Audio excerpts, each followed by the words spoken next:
Riff Raff is a new dramedy out in theaters with a pretty stacked cast, but is it worth your time?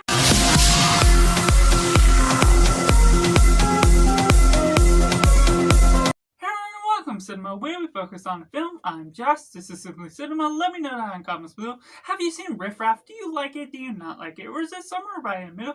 Make sure to keep it spoiler free. Respect others' opinions. What we all think about opinions of movies as a whole just varies from person to person. So make sure to like this video if you enjoy it. Subscribe if you haven't already to join in the film culture community where we talk about the love of cinema as a whole. And getting right into the synopsis. An ex-hitman's life is turned upside down when his ex-wife and son return home unexpected with the way that they are on the run from the mob. Getting right into the positive, overall this already offers a stacked cast that is an intriguing premise to go into this dark comedy where I'm not always into comedies just going into the idea of it, but the mixture of drama was well done, and with this stacked cast, what we get of Ed Harris, Jennifer Coolidge, Pete Davidson, Bill Murray, and others throughout just managed to excite some of the scenes throughout, certain things that keep you more intrigued because you like the actors and you like how they're working together as a whole. The management of all the action, certain scenes that play out, does keep it exciting. Certain jokes are funny in the way that makes the right beats go about along the way, and especially for fans that are more of the typical, more eccentric side of comedy, will enjoy this a lot more than the way that this place flows about. So the way they set up certain sequences, the action through flashbacks, through other things that play about through different moments of mystery, there's different moments of the past that matter to the future present day, and so how that all flows on just makes it a compelling piece by the natural longevity of the down-to-earth sense of being. And while it's not necessarily always going to have the most natural language of dialogue that flows and bounces in between the characters, that's what spices up some of the personalities of some of the characters, this young boy, this other things, how the family works as a whole, and how that all works into the ties of the ex-hitman's past, the father of everyone that's working on throughout, trapped mostly within this one location, not necessarily feeling claustrophobic or anything along the lines of that, but still mostly narrowing in the focus of what's going on in this one house. And going into the mixed elements, there's some moments with the comedy I'm not always a big fan of. It's always going to be a hit or miss depending on what sort of comedy you're into.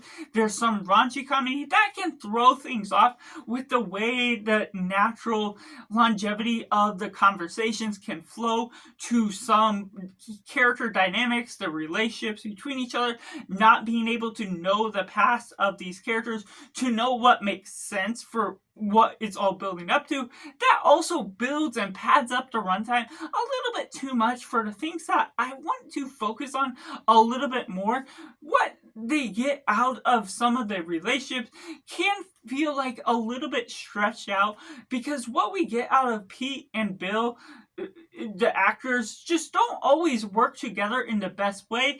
Even though they're two partners fitting together, it feels like they have a couple opposite personalities that don't always blend well. There's awkward moments between the two, and so how that all works canonically with the film as a film and the story as a whole just doesn't always have the right beats to the long-flowing pace that this film has. Which takes me into the negatives, to which there's some moments where, while I'm not necessarily a doubter for slow moments being purposeful for the plot, there's some things that once the pacing takes a backseat, you're getting into the height of the action, the intensity of what is all going on. Once you're getting the mob boss meeting his ex-associates together, that's where some of the action should amp up a bit. But it just goes on this slow rampage, and it doesn't necessarily feel like it has the juices to really energize itself in order to get you hyped for what's going to happen. It feels like that's where they're using a little bit of the writer's protection to protect these characters that they don't want to just immediately kill off. And so how all that floats on throughout and the outcome of certain characters, while I'm not going to spoil what all works as a whole, just becomes a little disappointing by the ultimate outcome by the end, because even though they were set up to be almost likable to some standard, how you're meant to latch onto certain characters and where it leads on to by the end, there's certain things with the events in the main sense of the action that take place and don't necessarily get resolved in the way they pay off what is actually going on in the scene. And so it could be a very hit or miss depending on what all parts of the film you're latching onto, what parts you really like, if you're preferring the comedy or if you're preferring what's actually happening within that final third act of the film. That ultimately can be rather disappointing, leaving me very mixed on the film as a whole, because I'm very in light of what is going on with the tone, but not necessarily as big of a fan of some of the execution, some of the comedy, and of course the pacing that can drag out in some of the most important moments.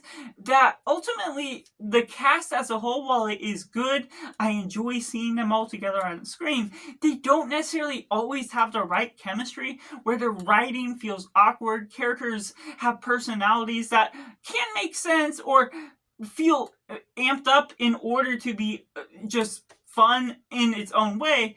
It just feels artificial on the surface what we're ultimately getting out of some of it. And so therefore I have to rate Riff Raff a simply 4.5 out of 10. Let me know your thoughts on Riff Raff. Did you like it? Did you not like it? Or is it somewhere by the middle? Or if you're going to check it out or not based on what I said in this review, make sure to like this video if you enjoy it. Subscribe if you haven't already to join in film culture community where we talk about the love of cinema as a whole. So that's just all, and make sure to do yourself a favor and go watch a movie.